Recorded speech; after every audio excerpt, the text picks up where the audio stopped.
사랑하는 여러분, 오늘 이 시간 잠시 세상의 소음에서 벗어나 우리 영혼에 힘을 주는 말씀에 귀 기울이는 귀한 시간이 되기를 바랍니다. 오늘 나누는 이야기가 여러분의 마음에 깊은 울림과 위로를 준다면 이 은혜를 주변의 소중한 분들과 함께 나누어 주십시오. 여러분의 작은 실천이 누군가에게는 큰 희망의 빛이 될 수 있습니다. 주님의 이름으로 여러분 모두를 축복합니다. 우리가 나이가 들어 인생의 황혼기를 맞이했을 때 행복한 삶을 위해 반드시 필요한 두 가지가 있다고 합니다. 바로 삶의 목적 그리고 사랑할 대상입니다. 많은 사람들이 왜 삶의 공허함과 우울감에 빠지는지 아십니까? 바로 이 두 가지가 부재하기 때문입니다. 저는 하나님의 능력이 제 삶을 어떻게 변화시켰는지를 직접 목격했기에 이 자리에 섰습니다. 그리고 그 동일한 능력이 여러분의 삶에도 임할 것을 믿습니다. 모든 문제의 열쇠는 살아있는 하나님의 말씀 안에 있습니다. 주님께서는 여러분이 상처 입은 모든 곳을 치유하실 수 있는 분입니다. 하나님께서는 언제 어디서든 그 어떤 사람이라도 변화시킬 수 있는 전능하신 분입니다. 초대 교회를 무섭게 박해하던 청년 사울을 기억하십니까? 그는 다마스쿠스로 향하던 길에서 부활하신 예수님을 만나리라고는 꿈에도 생각하지 못했을 겁니다. 인간적인 기준으로 볼 때 그는 하나님의 특별한 방문을 받을 자격이 없는 사람이었습니다. 하지만 하나님께서는 그의 인생을 향한 놀라운 계획을 가지고 계셨고 그를 찾아가 만나주셨습니다. 그리고 그는 위대한 사도 바울이 되었습니다. 자, 이제 우리 자신에게 질문해 봅시다. 여러분은 오늘 무엇을 기대하며 살아가고 계십니까? 곰곰이 생각해 보십시오. 하나님께서 왜 우리에게 너의 믿음을 키우라고 말씀하시는 걸까요? 올해 들어 유독 많은 목회자들이 하나님으로부터 믿음을 키우라는 동일한 메시지를 받았다고 고백하는 것을 듣습니다. 여러분, 우리가 하나님으로부터 무언가를 얻을 수 있는 유일한 통로는 바로 믿음이라는 사실을 알고 계십니까? 그저 가만히 앉아서 하나님이 무언가 해주시기를 막연히 기다리고만 계십니까? 아니면 여러분의 삶에 위대한 일을 행하실 하나님을 굳게 믿으며 믿음으로 적극적으로 나아가고 계십니까? 오늘 아침 이 질문을 마음 깊이 새겨보시기 바랍니다. 당신은 무엇을 기대하고 있습니까? 큰 기대를 품으십시오. 혹자는 이렇게 말할지도 모릅니다. 만약 위대한 것을 기대했는데 아무 일도 일어나지 않으면 어떡하죠? 그렇다면 저는 이렇게 반문하고 싶습니다. 만약 당신이 위대한 것을 기대했는데 그것이 정말로 이루어진다면요. 저는 작은 것을 믿고 그것을 모두 얻는 것보다 차라리 큰 것을 믿고 그 절반이라도 얻는 길을 택하겠습니다. 큰 꿈을 꾸고 담대한 기도를 드리십시오. 시편 27편 13절과 14절은 이렇게 노래합니다. 내가 산자들의 땅에서 여호와의 선하심을 보게 될 줄 확신하였도다. 너는 여호와를 기다릴지어다. 강하고 담대하며 여호와를 기다릴지어다. 우리가 좋은 것을 보기 위해 천국에 갈 때까지 기다릴 필요가 없다는 사실에 감사합시다. 우리는 바로 지금 이 살아있는 땅에서 하나님의 선하심을 목격할 수 있습니다. 이 진리가 지난 수십 년간 사역해온 저에게 얼마나 큰 힘이 되었는지 모릅니다. 어떤 일을 오래 하다 보면 처음에 그 뜨거웠던 열정은 식고 지치기 마련입니다. 40년 동안 같은 일을 한다고 상상해 보십시오. 하지만 지난 몇 년간 매일 하나님을 새롭게 기대하는 훈련은 제 영혼을 다시 일으켜 세웠습니다. 저는 매일 하나님께서 무언가 놀랍고 충격적인 일을 행하실 것을 기대합니다. 저는 하나님께 이렇게 기도했습니다. 하나님, 너무나 놀라 입을 다물지 못하는 경이로움 속에서 살게 해주세요. 오늘 이 자리에 오면서도 차 안에서 그런 생각을 했습니다. 이 행성에 있는 모든 단 한 사람까지도 돕고 싶다. 정말 멋지지 않을까? 왜 큰 꿈을 꾸면 안 됩니까? 그건 불가능하잖아요. 라고 말할지 모릅니다. 하지만 기억하십시오. 하나님께는 불가능한 일이 없습니다. 저는 세 사람을 돕겠다고 믿을 수도 있었습니다. 그랬다면 아마 두 사람만 도왔을지도 모릅니다. 하지만 저는 모든 사람을 위해 믿고 있습니다. 아직 그 목표에 도달하지는 못했지만 우리는 그 길을 향해 나아가고 있습니다. 그래서 저는 의도적으로 거의 매일 이렇게 입으로 선포합니다. 나는 오늘 나에게 좋은 일이 일어날 것을 기대한다. 그리고 나를 통해 좋은 일이 일어날 것을 기대한다. 여러분, 자신만을 위해 좋은 것을 구하지 마십시오. 하나님께서 당신을 사용하여 다른 사람들을 위한 좋은 일의 통로가 되기를 소망하십시오. 매일 스스로에게 물어보십시오. 오늘 내가 다른 사람을 위해 무엇을 할 수 있을까? 내가 가진 것 중에 무엇을 나눌 수 있을까? 저는 나누는 것을 정말 사랑합니다. 교회에서 누군가 나눔과 헌신에 대해 이야기할 때 절대로 마음 상하지 마십시오. 우리가 살아가는 세상 모든 곳이 우리에게 지불과 나눔을 요구합니다. 교회 예배 후 식당에 가서 식사를 하면 결국 계산대에서 돈을 내야 합니다. 그것에 대해 우리는 화를 내지 않습니다. 당연하게 여깁니다. 그런데 유독 교회에서만 나눔에 대해 이야기하면 불편해하는 사람들이 있습니다. 이는 이치에 맞지 않습니다. 복음은 공짜잖아요. 맞습니다. 하지만 그 복음을 전하는 파이프라인은 공짜가 아닙니다. 아무것도 하지 않는 것은 당신에게 결코 유익하지 않습니다. 사도 바울은 고린도 교회에 편지를 보내면서 자신이 도착하기 전에 먼저 사람을 보내 헌금을 준비하게 했다고 말합니다. 그가 도착했을 때 성도들이 이미 마음과 물질을 준비해 놓도록 한 것입니다. 만약 지난주에 여러분이 다음 주 설교자님을 위해 특별 헌금을 준비해 주십시오라는 전화를 받았다면 어떻게 반응했을까요? 아마 아니, 가기도 전에 돈을 요구하다니 제정신이야? 라고 생각했을지도 모릅니다. 하지만 바울은 그렇게 했습니다. 그는 가난한 자들을 돕기 위한 구제 헌금을 미리 준비하도록 권면했습니다. 우리가 잊고 있는 중요한 진리들이 너무나 많습니다. 그저 받기만 하고 아무것도 하지 않는 것은 우리 영혼에 좋지 않다는 것을 믿으십니까? 주님을 기다리고 소망하고 기대하십시오. 용기를 내고 마음을 강하게 하십시오. 그렇습니다. 주님을 기다리고 소망하고 기대하십시오. 여러분은 무엇을 기대할 수 있을까요? 만약 당신의 주변에 변화가 필요한 사람이 있다면 그들의 변화를 기대하십시오. 더 많은 기회와 더 넓게 열린 문들을 기대하십시오. 집을 나설 때마다 하나님의 특별한 은혜와 호의를 기대하십시오. 하나님의 은혜가 얼마나 놀라운지 아십니까? 아무런 이유 없이 누군가가 당신에게 특별한 친절을 베풀 때 그것이 바로 하나님께서 당신에게 주시는 은혜의 선물임을 깨닫는 것은 정말 흥분되는 경험입니다. 예를 들어 쇼핑을 갔는데 점원이 혹시 오늘까지 사용 가능한 40% 할인 쿠폰 있으세요? 라고 묻습니다. 아니요, 없는데요. 그러자 점원이 잠시만요, 제가 한번 찾아봐 드릴게요. 라고 말합니다. 그들은 그렇게 할 의무가 없습니다. 그것이 바로 당신의 삶에 임하는 하나님의 은혜입니다. 당신의 삶에 하나님께서 상상 초월의 일들을 행하실 것을 기대하십시오.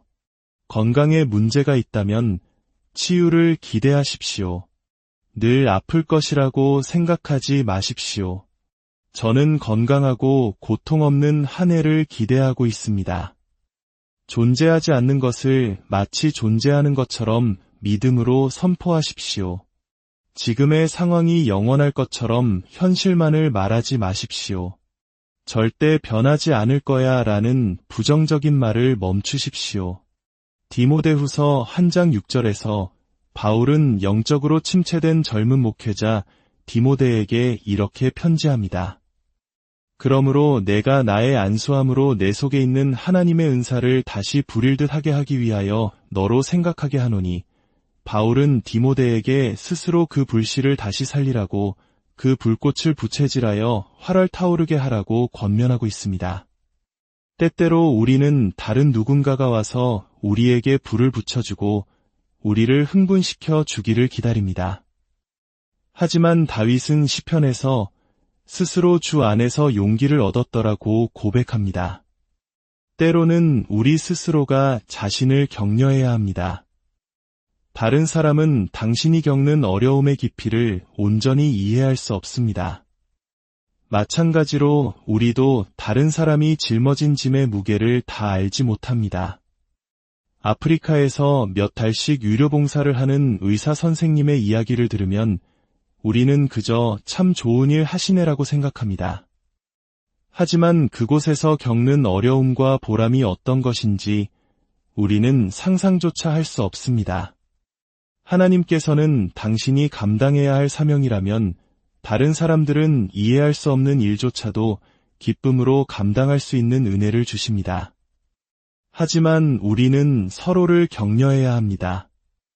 어머니가 하루 종일 장을 보고 정성껏 저녁 식사를 차렸습니다. 가족들은 15분 만에 식사를 마치고 어질러진 식탁을 뒤로 한 채 각자 놀거나 TV를 보러 갑니다. 누구 하나 어머니 정말 맛있었어요.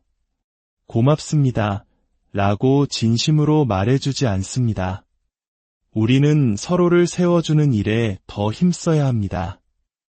다른 사람이 어떤 수고와 노력을 하고 있는지 헤아려주고 인정해 주어야 합니다. 히브리서 10장은 말합니다. 서로 돌아보아 사랑과 선행을 격려하며 이것이 바로 우리가 해야 할 일입니다. 우리 주변을 돌아보고 서로를 격려하여 사랑과 선한 일을 하도록 자극하는 것입니다. 예를 들어 직장 동료 중 한 명이 새로 이사를 했는데 형편이 어려워 아직 침대를 사지 못하고 바닥의 매트리스에서 잠을 잔다는 이야기를 들었다고 합시다. 그때 우리는 보통 뭐라고 말합니까? 기도해 줄게 정말 그것으로 충분할까요? 차라리 우리가 돈을 모아 그에게 침대를 사주는 것은 어떨까요? 저는 그럴 돈이 없는데요. 라고 말할 수 있습니다. 그렇다면 다른 사람들에게 이 사실을 알리고 마음을 모아 함께 돕도록 격려하면 됩니다. 성경이 말하는 대로 서로를 자극하여 선한 일을 하게 하는 것입니다. 우리가 삶의 목적을 가지고 다른 사람을 돕는 일에 바쁠 수 있다면 얼마나 더 행복해질까요? 90대의 한얼로 배우는 이렇게 말했습니다. 노년에 행복하려면 두 가지가 필요하다. 목적, 그리고 사랑할 사람. 많은 사람들이 우울해하는 이유는 삶의 목적이 없기 때문입니다. 주위를 둘러보면 도움이 필요한 사람들이 너무나도 많기에 우리에게는 목적이 없을 이유가 없습니다. 저는 다른 사람들에게 무언가를 주는 것을 정말 좋아합니다. 저는 사람들이 하는 말에 귀를 기울입니다. 그들이 무언가 필요하거나 원한다고 말할 때 제 능력 안에서 그것을 이뤄줄 수 있다면 기꺼이 그렇게 합니다. 서로를 격려하여 선한 일을 도모하십시오. 이것이 함께 모여 앉아 남을 험담하고 불평하는 것보다 얼마나 더 나은 일입니까? 친구에게 이렇게 제안해 보십시오.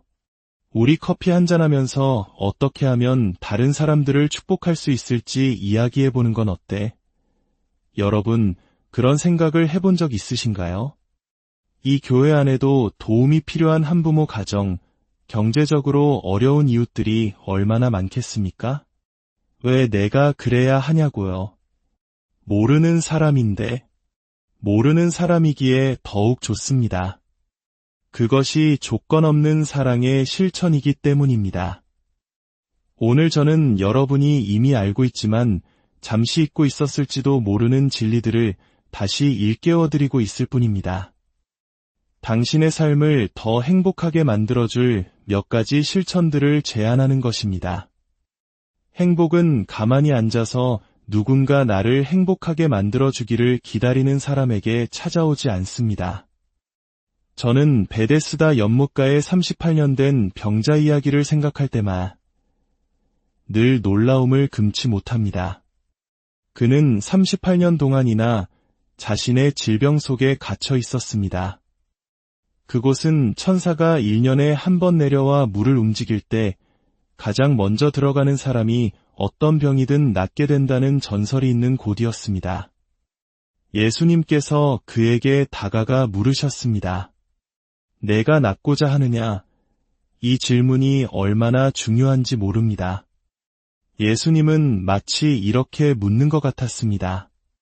너 정말로 이 문제를 해결하고 싶으냐? 오늘 이 아침 여러분 각자가 가진 문제가 무엇이든 제가 여러분에게 묻겠습니다. 여러분은 정말로 그 문제에서 벗어나 그 절망의 구덩이에서 나와 예수님께서 당신을 위해 죽으심으로 주신 그 평안하고 기쁨이 넘치는 삶을 살기를 진정으로 원하십니까? 진심으로 원한다면 당신은 자유로워질 수 있습니다. 저 또한 어린 시절 겪었던 깊은 상처를 극복하기 위해 정말로 낫겠다는 간절하고 진지한 결단이 필요했습니다. 그런데 그 38년 된 병자는 예수님의 질문에 뭐라고 대답했는지 아십니까? 주여, 물이 움직일 때에 나를 못에 넣어주는 사람이 없어 내가 가는 동안에 다른 사람이 먼저 내려가나이다. 그는 38년 동안이나 남 탓만 하고 있었습니다. 아무도 나를 도와주지 않는다고, 늘 다른 사람이 내 앞을 가로챈다고 불평만 했습니다. 생각해 보십시오. 38년이라는 시간 동안 그는 기어서라도 그 연못 가장자리까지 갈 수 있었을 것입니다. 어쩌면 오늘 하나님께서 당신에게 주시는 말씀은 꿈틀거리라는 것일지도 모릅니다.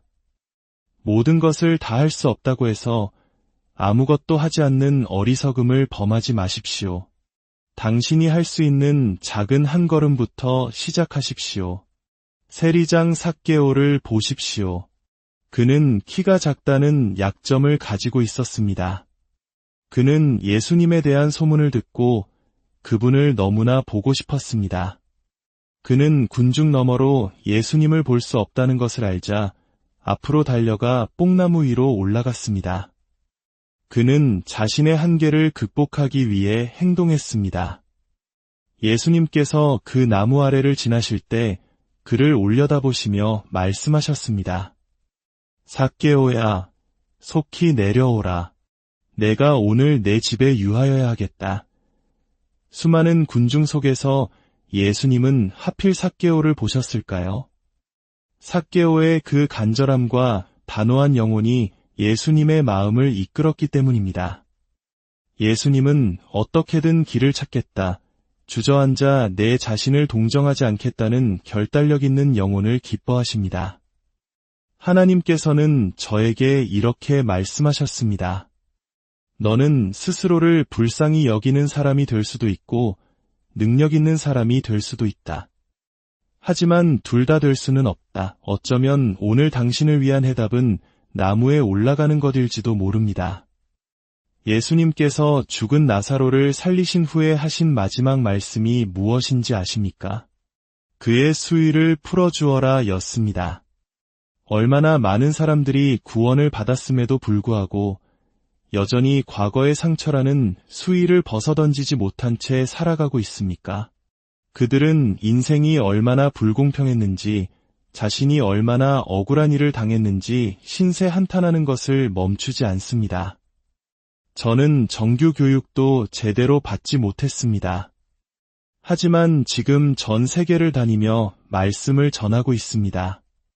하나님께서는 세상에 약하고 어리석은 자들을 택하셔서 사람들이 저것은 분명 하나님이 하신 일이야 라고 고백하게 만드십니다.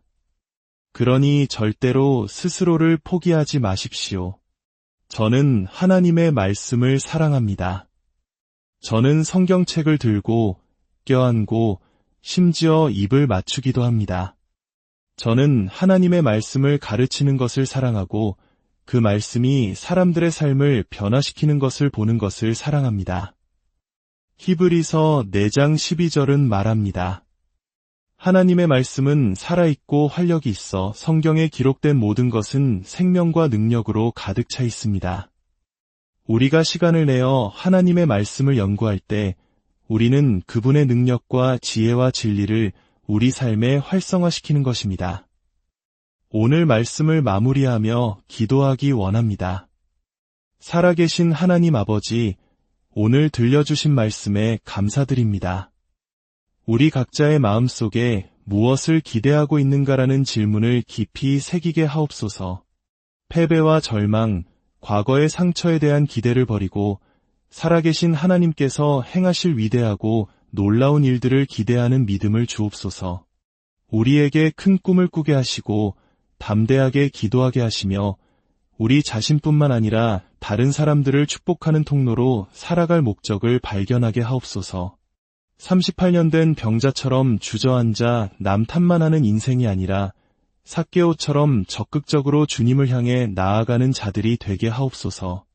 과거의 수위를 벗어던지고 주님이 주시는 참된 자유와 기쁨을 누리며 살게 하옵소서.